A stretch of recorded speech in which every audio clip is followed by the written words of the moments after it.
This is the Teardown. iRobot invented the robot vacuum. It made the Roomba a household word, sold more than 50 million robots, and led the category for 2 decades. In December, it filed for bankruptcy and got bought by its own supplier in China. Working technology, dead business. Let me show you the decision underneath it. Here's the shape of this one. A company can still win the technology, win the category, even become a verb, and still lose the business. iRobot managed to do all 3.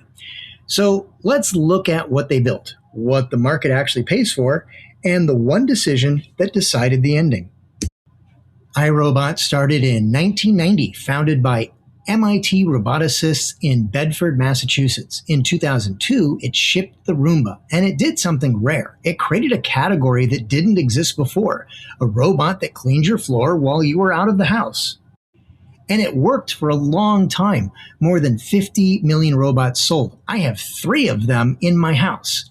A 2005 public offering that raised $103 million. For years, when you thought robot vacuum, you thought Roomba.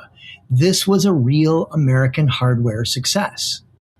Give them full credit on the engineering, the navigation, the mapping, the whole idea that a simple machine could find its way through a messy home on its own. iRobot did that first, and they did it well. The technology was never the problem. So if the technology was that good, what went wrong? The story isn't the technology. It's who the market decided to pay, and it wasn't the pioneer. Look at the market it created.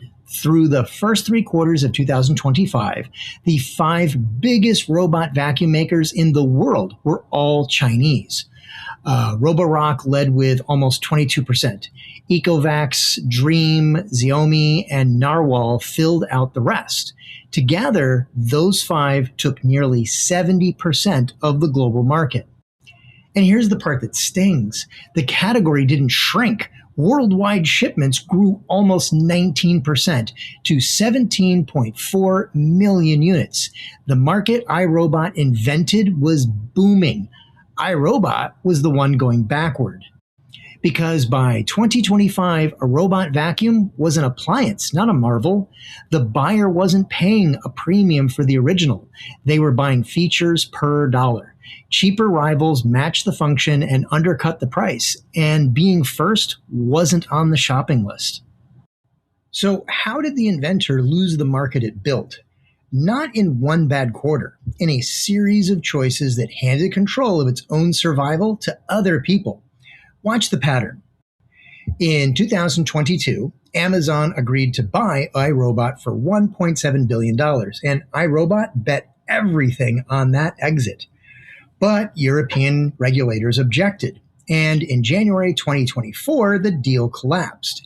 Amazon paid a $94 million breakup fee and walked away. The founder resigned. The company cut nearly a third of its staff and took a $200 million loan just to survive. Here's the flaw in that bet.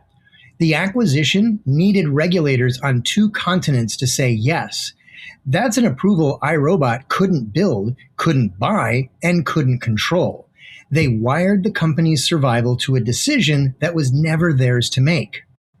Then the second move, quieter but just as costly. To cut costs, iRobot leaned harder on one contract manufacturer in China, a company called Pasea.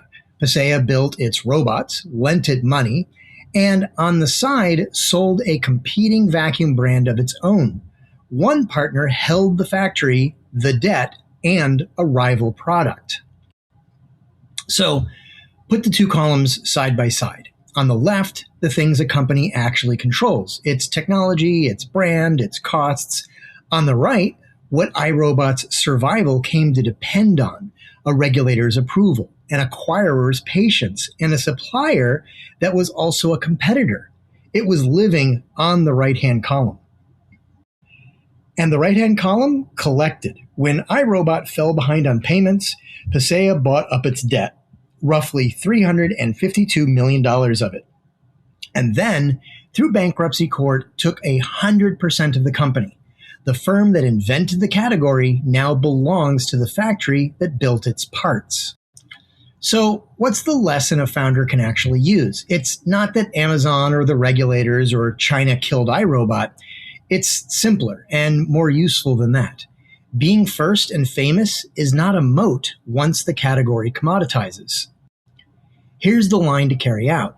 A survival that depends on someone else's yes is not a strategy. It's a bet. And iRobot placed 3 of those bets at the same time. So on Monday, make the list. Write down every outside yes your survival currently depends on. A regulator who has to approve your exit, an acquirer who can change their mind, a single supplier who also competes with you, a lender who can turn your debt into your ownership. Every one of those is a hand on your throat you didn't have to give away. So change the question. Don't ask whether you're first or famous or loved. Ask what you actually control and how much of your survival is sitting in someone else's hands. iRobot built something genuinely great and still lost because the choices that decided its life were made by other people. Own the thing that keeps you alive. That's the whole teardown. For expert commercialization support, contact Dave Saunders through Base Reality Group LLC at baserealitygroup.com.